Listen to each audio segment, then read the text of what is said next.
It's easy to lose sight of the real reason for our holiday weekend.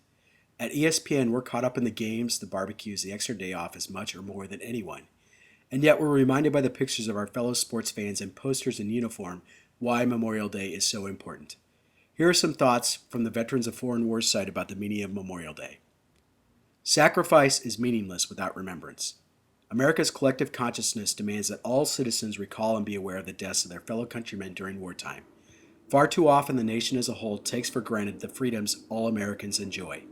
Those freedoms were paid for with the lives of others few of us actually knew. That's why they are collectively remembered on one special day. This should be regarded as a civic obligation, for this is a national debt that can only be truly repaid by individual Americans. By honoring the nation's war dead, we preserve their memory and thus their service and sacrifice in the memories of future generations. They came from all walks of life and regions of the country, but they all had one thing in common: love and loyalty to country. This bond cemented ties between them in times of trials, allowing a diverse lot of Americans to achieve monumental ends. We remember the loss of loved ones, a sense of loss that takes group form.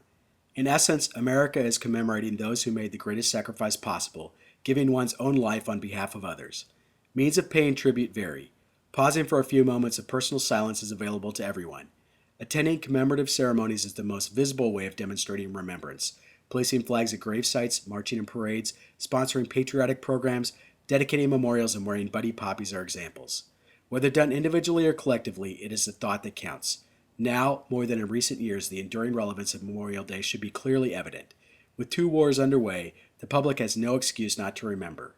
That much is owed to the nearly 5,000 Americans who have died thus far in Afghanistan and Iraq.